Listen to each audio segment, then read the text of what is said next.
They didn't fight this war in order to gain a little bit more of Donbass. They fought it because Russia believes, Putin believes that Ukraine must be subjugated and subordinated, perhaps fully integrated into Russia, or at least most of Ukraine.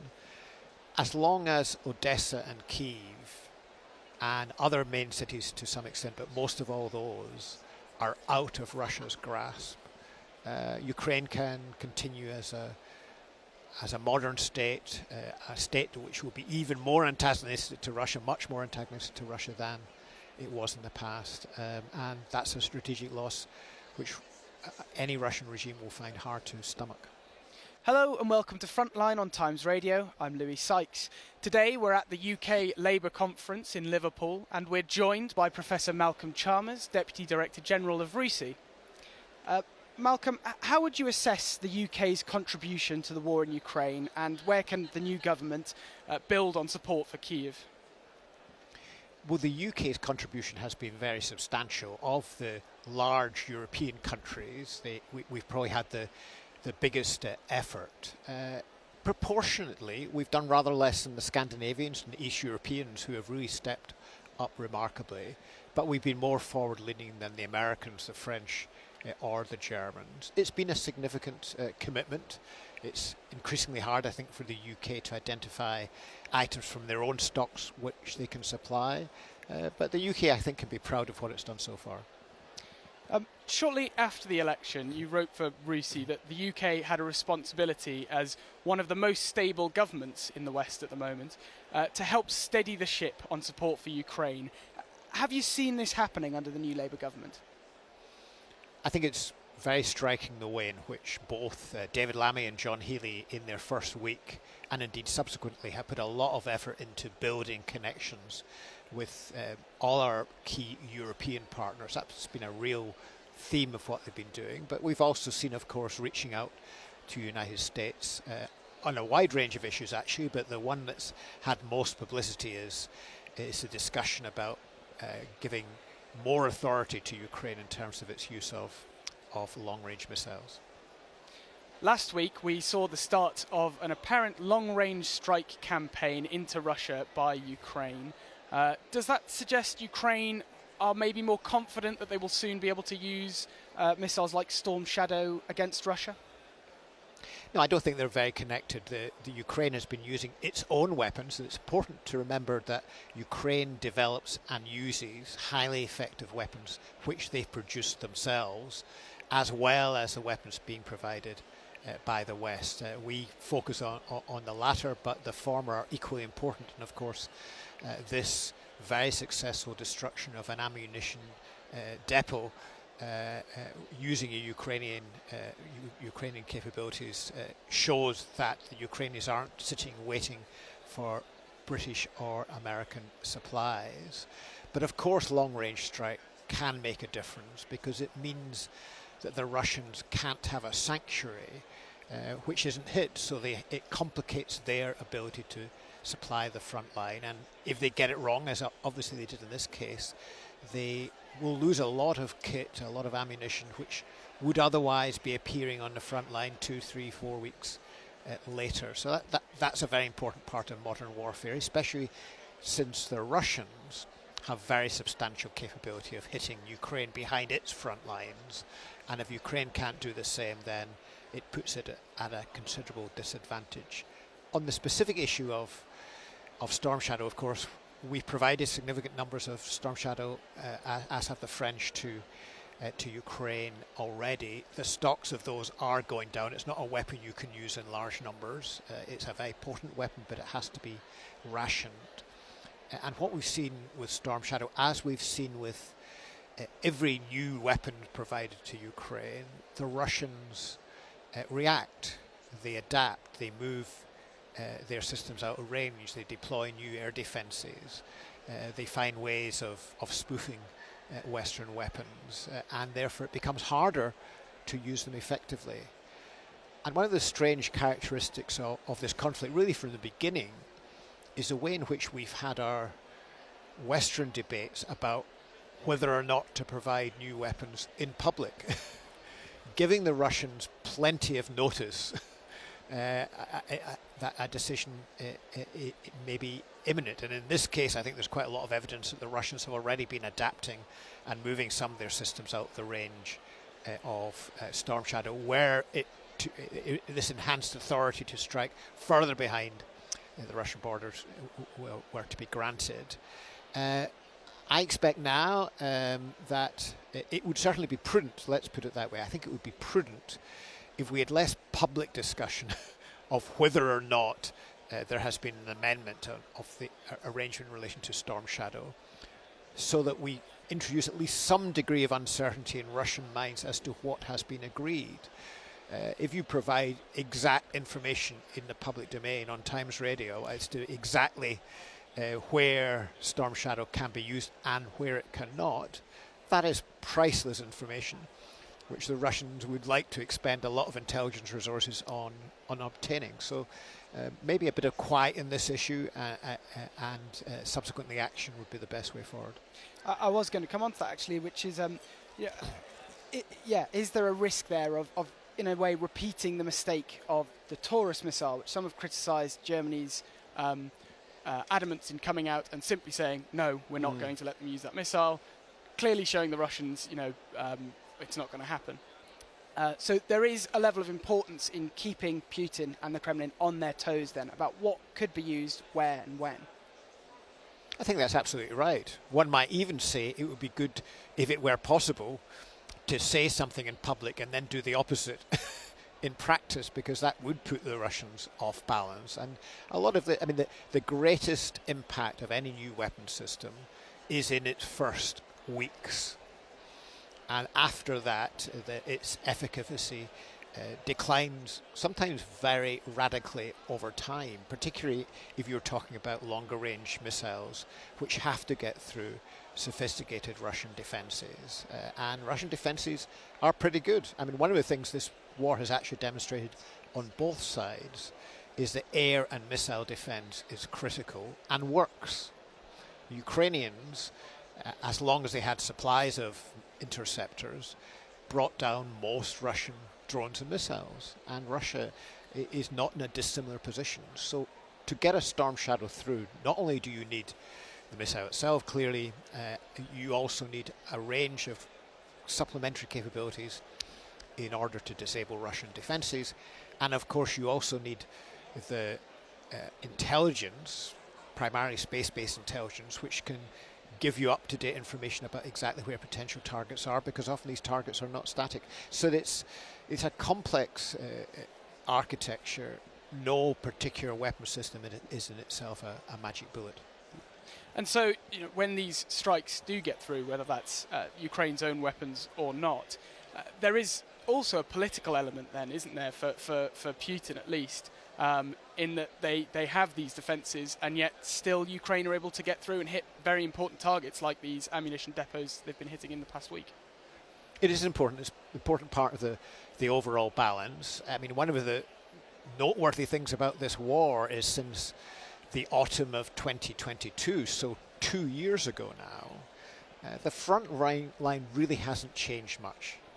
There have been a lot of backwards and forwards. The Russian Black Sea fleet has essentially been pushed right back to the east of the Black Sea and become much less effective. And Russia now probably has a bit of an advantage in the Donbass, but Ukraine has taken a bit of Russian territory further north. But this is small change. It's not big strategic gains. There's no major city that has changed hands. Ukrainian aspirations for a counter-offensive, potentially getting into Crimea, haven't transpired. The air war has been more complex. The Russians have achieved a lot in terms of degrading the energy infrastructure in Ukraine, which is a real threat this winter, and Ukrainians are getting more and more successful in their air campaign against Russian military infrastructure. But neither of those is changing yet, the situation on that long front line, because on land, defence is dominant when you've got prepared defences, which both sides have. It's not to say that one side might not at some stage break through, but it's a bit like the Western Front in World War one which was static, relatively static for quite a long period of time until the Germans essentially ran out of resources. And you mentioned Kursk there, of course, and the kind of how a lot of the attacks in this period of the war are almost as much about, like you say, that political significance as they are about gaining ground. In a joint statement with MI6 earlier this month, CIA Director William Burns said that the Kursk incursion was causing doubts in Putin's regime and within the Kremlin. Are there any further signs that the deep strikes, the discussions that have been going on last week with America, could cause further instability within the Kremlin? I'm doubtful that this will cause that degree of instability. It's very hard to tell. The Prigozhin rebellion went on for months and did seem to be quite a significant threat, and it was very striking how many key Russian leaders didn't fall in behind Putin immediately when that march to Moscow, abortive march to Moscow, started.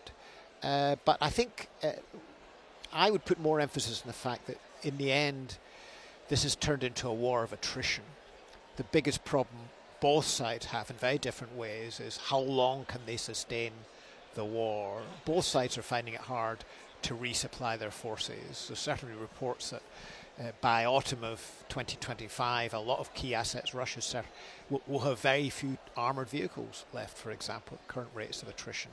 And that's also true actually of our artillery shells. And of course, Ukraine, we know their problems, increasingly reliant on rather unreliable Western supplies. So that's I think, so there is a question of who breaks first. And the Ukrainian side is a real shortage of personnel. They've lost proportionately and a large number of military-age males, and that's hurting. And Ukrainians are leaving, even though men are not supposed to leave, but they are leaving. So both sides, I think, are hoping that in that war of attrition, the other side will cave, and that might well be the case. You could see this long period of a static front line suddenly dissolving as one side can't any longer hold the front, and then things could change rather quickly. Now that your calculus of that long-range battle should be seen in that context. Maybe the other risk, which Russia does not face, but Ukraine does, is one of economic collapse. The targeting of the energy infrastructure is very significant, and Ukrainians have an incredible degree of resilience, but nevertheless, if they don't have electricity and heating this winter, then that will put an enormous strain on the civilian economy, which in the end is necessary to support the military effort. So I think that's something we should really be worried about. I think a more probable scenario is we'll go into next spring. The situation on the ground, the line between the two sides won't have changed that much. And we'll have, with a new American president, we'll have renewed interest in whether there is trade space for some sort of negotiation. It feels right now the two sides are far apart. Their objectives are fundamentally incompatible. But in all conflicts, when you can get to a hurting stalemate in which the parties to conflict are prepared to compromise on their ultimate objectives because they're hurting so much. And we may be approaching that point sometime next year. And you speak about the length this war has gone on for now. Do you think the Kremlin ever expected this level of response and support from Ukraine's European allies and the US as well? Deterrence almost always fails because of miscalculation by one side or another, and it's not a simple calculus. Ukrainians did not predict that they would fight so well and for so long, and the Russians didn't either. If in those first days Russian special forces, the hit squads that were sent into Kyiv, had killed Zelensky and many of his co-leaders, then it's possible the Ukrainian situation would have been a lot worse. And ultimately, this invasion was actually a special forces led effort. It was not a military-led effort. It was not designed by the Russian military, and the Russian element of the invasion was very poorly organized, although they did very well in the south. Let's not forget they failed in the north, but they succeeded to take a large amount of territory in the south relatively quickly. So yes, I think Putin wouldn't have predicted this, but he's still in the game. Russia can still win this conflict. There is a plausible scenario in which Western support falters, Ukrainian morale declines, there's a significant Russian breakthrough in the Donbass, and a new American president decides to cut their losses, as they did in Afghanistan not so long ago. So Ukraine is not as vital to the United States as it necessarily is to Europe, at least to some American leaders, and we know how divided the United States is. So there is a plausible path to victory for Putin, and I think what the next months will be about is making it clear to Putin that there is no plausible path to victory, and he needs to get round the negotiating table seriously. And for that, the immediate task for the UK and our allies is to ensure that President Zelensky can go into those negotiations with a strong hand so he can achieve most of what he wants. And most of all, of course, what Ukraine wants is the ability to be independent and determine its own course. And so, where do you think we are on that at the moment? Do you see any signals coming out about whether Putin thinks that path to victory, Trump still possibly en route to win in November? Do you think, looking at that situation and where Ukraine is now on the ground, Putin is feeling, the Kremlin are feeling confident, they think they've got that route to victory now? Or is this still on a bit of a knife edge for them? I think it isn't a knife edge. But I think if I were in the Kremlin with the information I can see, I would say that I still have a plausible path to victory. It's not at all guaranteed, maybe not even probable, but it is plausible, and it would be such a geostrategic victory for Russia, such a gain for the credibility of the Russian leadership to their own people. And fundamentally, for most Russians, Ukraine is part of historic Russia. It's been part of the Tsarist Empire for a long time. Ukrainian nationalism has, of course, also always been there. But the Russian Empire has involved for centuries the subjugation of other peoples, and Ukraine has been central to that. And a lot of intermarriage and significant number of Russian speakers in Ukraine, including, of course, President Zelensky himself. So achieving that would be such a gain for Putin, but it may be out of his grasp, and I think it's very much in our interest in the UK and other European countries to ensure it remains outside his grasp. This is not a battle for Donbass. This is not a battle for Crimea. Russia had large part of the Donbass and Crimea already. They didn't fight this war in order to gain a little bit more of Donbass. They fought it because Putin believes that Ukraine must be subjugated and subordinated, perhaps fully integrated into Russia, or at least most of Ukraine. As long as Odessa and Kyiv and other main cities to some extent, but most of all those, are out of Russia's grasp, Ukraine can continue as a modern state, a state which will be even more antagonistic to Russia, much more antagonistic to Russia than it was in the past. And that's a strategic loss which any Russian regime will find hard to stomach. And we talked briefly there, of course, about the possibility of a Trump presidency.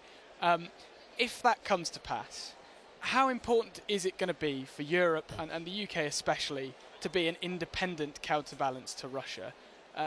What role could the UK play in Europe and NATO under a Trump presidency? I think the UK will play a critical role if Trump becomes the president, partly because we have still that very strong relationship with the United States, partly because we are a credible defence player. We criticise ourselves a lot, but nevertheless, in NATO, across Europe, we're seen to provide a lot of capable forces, including nuclear forces, importantly, but lots of good conventional forces as well. And we can play an important convener role, especially for the countries of Northern and Eastern Europe, alongside France and Germany, whose position in Ukraine is widely distrusted by many East European countries. So we can play an important role, not as a country that continues to criticise other Europeans, but which I think was one of the problems with the last government, but one that works with them to ensure that NATO can provide a credible counter deterrent to Russia, even if the Americans are not as able to provide more than in a way that we would hope they would. But the UK is also, I think, interesting because in some ways it's one of the most Atlanticist countries in the alliance in Europe. But it's also shown during this crisis that it's prepared to think independently of the United States.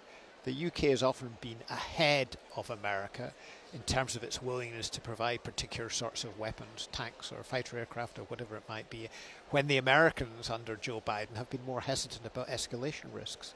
And that's shown, I think, I mean, that's an important signal. It would be an important signal if the Americans are hesitating for us to say, well, we want the Americans with us. In many ways, we need them, but we're not going to just sit back and wait for the Americans to provide our security and then give up if they can't.